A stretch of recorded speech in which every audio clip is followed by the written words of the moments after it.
Pemirsa, Anda masih bersama Echelon on Q. Dan sekali lagi ini kita lagi bicarakan pada saat sekarang ini keadaan Republik atau keadaan bangsa kita pada saat sekarang ini.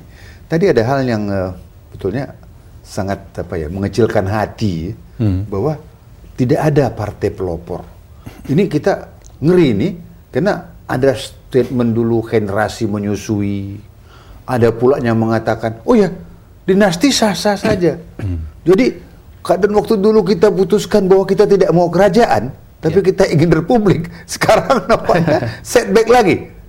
Ingin ada dinasti-dinasti. Gimana Bung Kiki melihat ini?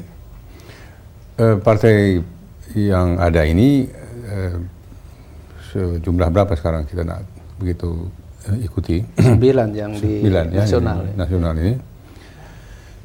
Ini sebenarnya satu sama lain berbeda secara gradasi saja, ya.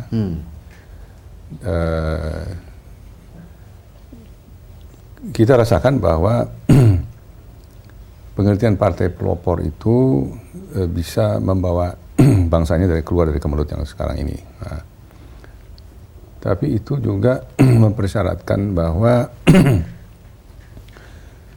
partai pelopor ini lahir dan berfungsi dalam satu format politik yang agak terkendali, ya, lebih terkendali daripada sekarang ini. Nah, ini bisa enggak kita membayangkan bahwa bagaimana kita menjawab pertanyaan bahwa demokrasi dirasakan oleh rakyat sudah lebih dari yang kita perlukan, ya. Artinya rakyat ingin bahwa di samping demokrasi yang memberi manfaat hak, juga sistem ini membuahkan kesejahteraan sosial yang membenarkan sistem ini sebagai pilihan rakyat, yaitu demokrasi. Ini yang saya khawatir, ya, bahwa makin lama di dalam benak publik ini menjadi pilihan. Kalau demokrasi yang dipilih ini atau proses tata cara politik yang kita lakukan sekarang ini tidak kunjung membawa manfaat kesejahteraan sosial, maka ini sudah lahirlah dua pilihan, ini atau ini.